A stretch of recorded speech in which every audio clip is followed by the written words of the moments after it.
Hello, good morning, everybody. Um, there's just a little thing I just want us to share this morning. It's not all that a serious issue, but also, little things can lead to big things. I just want to bring to our notice this whole idea of the ruling class in Nigeria that call themselves the Fulani oligarchy.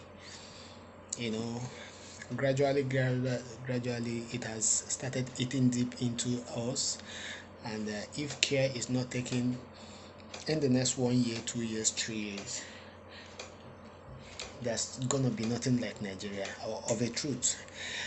Sometimes it is always very easy for an outsider to spoil something when he or she comes to the house of the real owner of the land. And this is exactly what is happening in Nigeria. But before I move on, please share my videos, like my videos, subscribe to my YouTube channel. By so doing, God will bless you. God will also use some other people to reach you at the point of your need. So I remain MC, or you call me Marvelous Cyril. You see, it has actually come to our notice that this whole idea of the Fulanis launching into various forests in the southern part of Nigeria. Initially when Nnamdi Kanu was talking about these, everybody was like, Igbo, why? Every time the Igbos will always want to orchestrate this or orchestrate that. But I am telling you, at every given time you see an Igbo man or woman lamenting over a particular issue in Nigeria, just cool down, watch. You will see that at the tail end, you will see that there will always be a light at the end of the tunnel. Why? Check it out.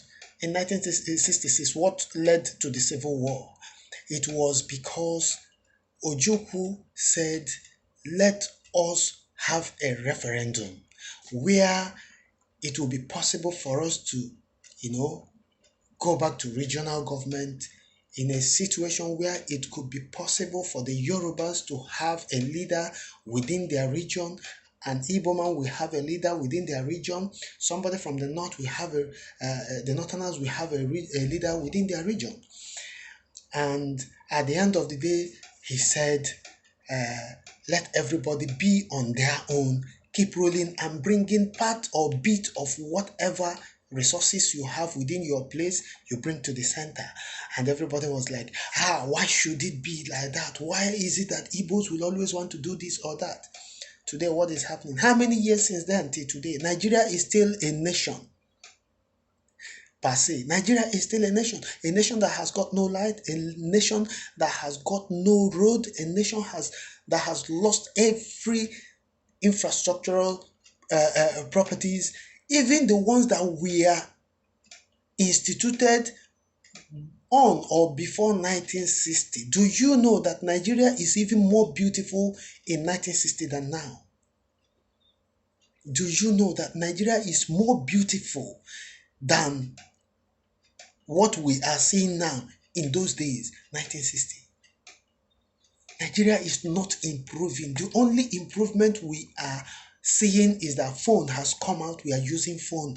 Black and white television has gone. We are using colored. We are now having access to maybe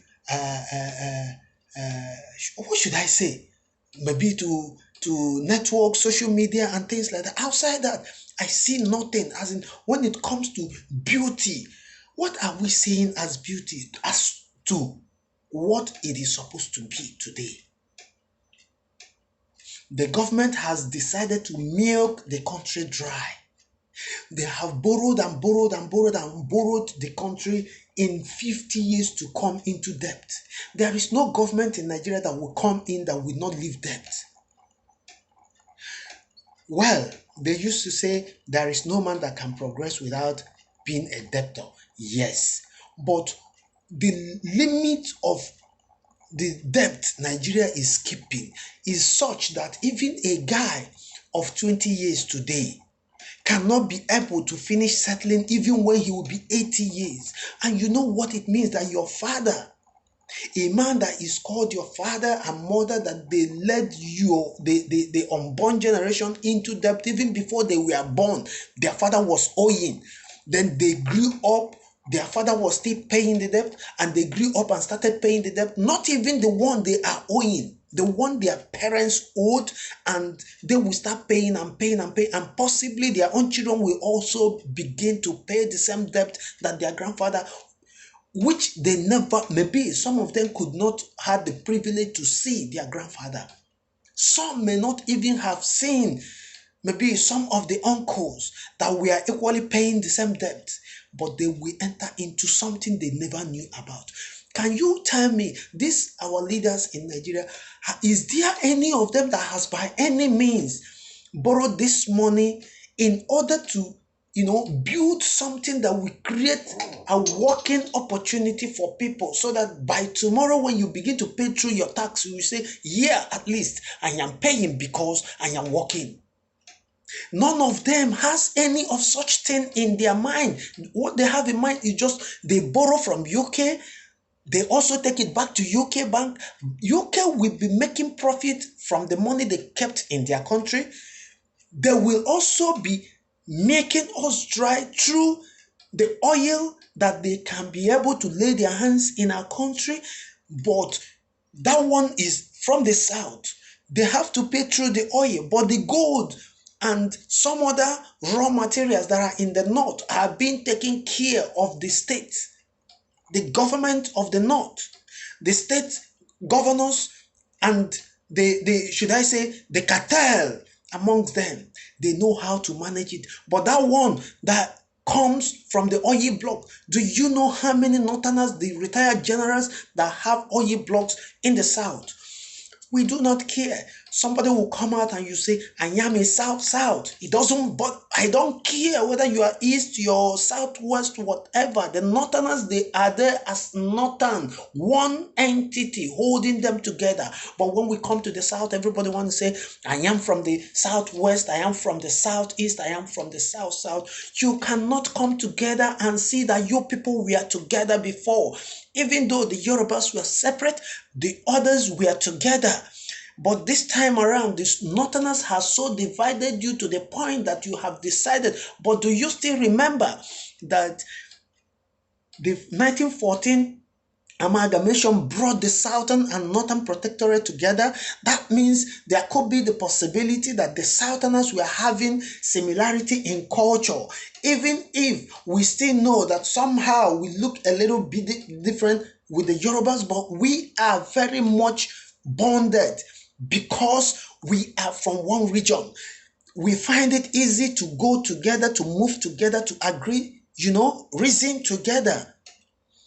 But our people have so sold their soul to the devil that, do you know that the proverbial Bible saying, which always said that the enemy coming for to steal, kill, and destroy, that is exactly the mission of the Fulanis in Nigeria. They came to steal, kill, and destroy, and there is no other thing they came for. That is why they will have the courage to come to Oyo State, go into their bush, maim their women, kill everybody, and nobody talks, and Mr. President is quiet. It's not his business. He may not even be hearing that things like this are happening. It doesn't bother him anyway, because he knows what is happening.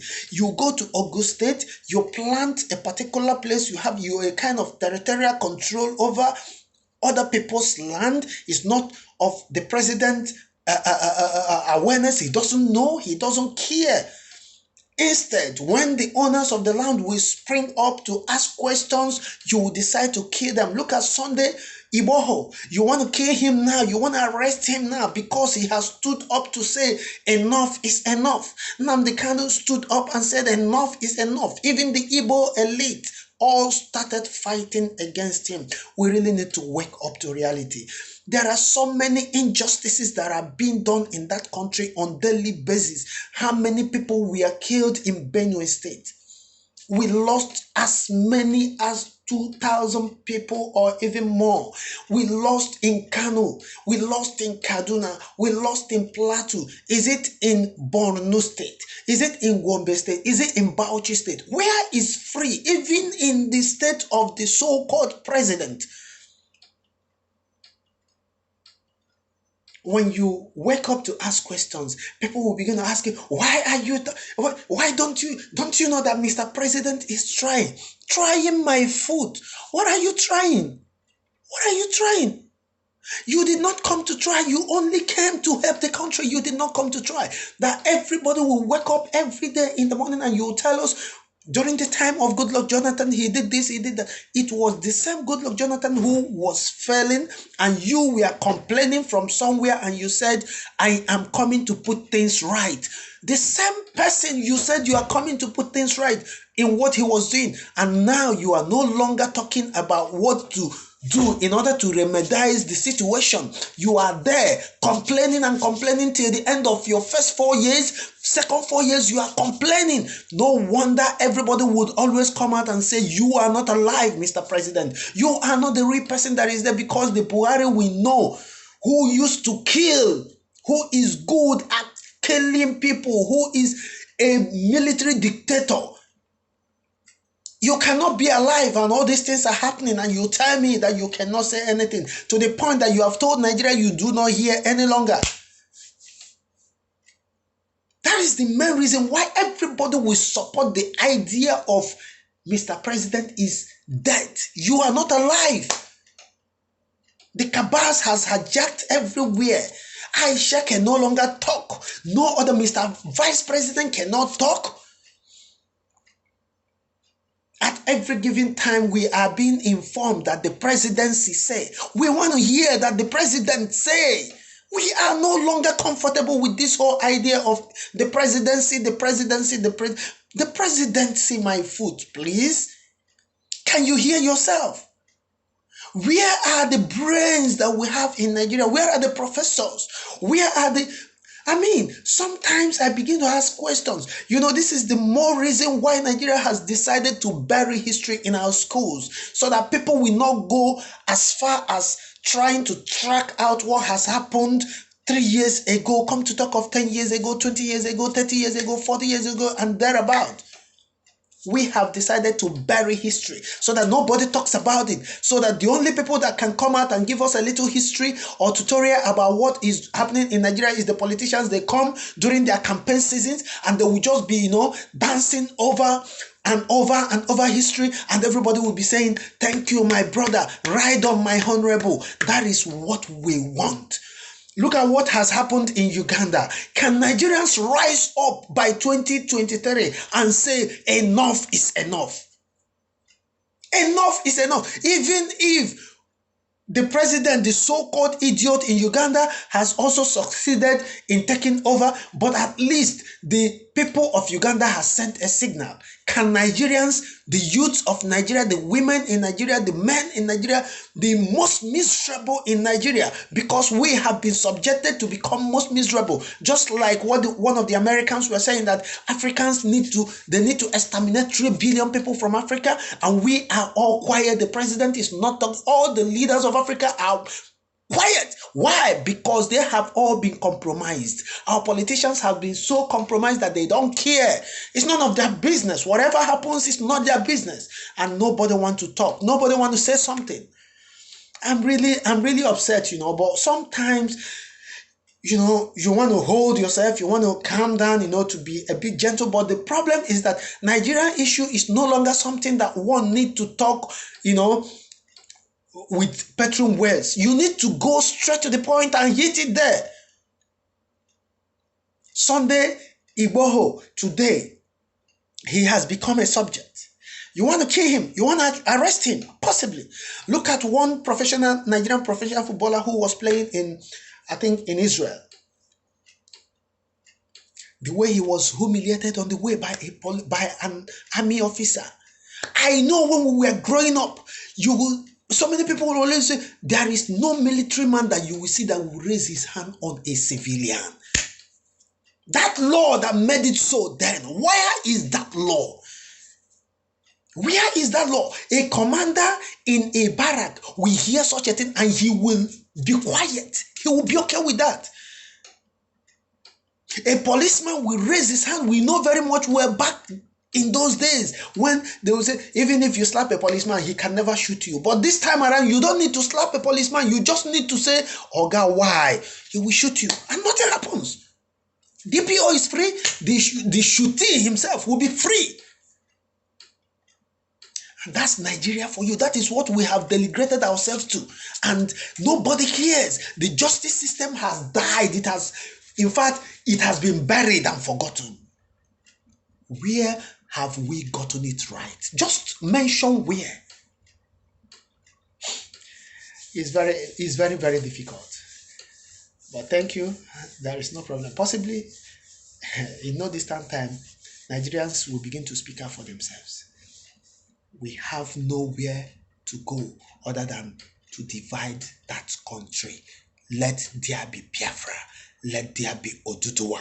Let the Nigerians who said they are Nigerians remain in the north. Thank you and God bless you.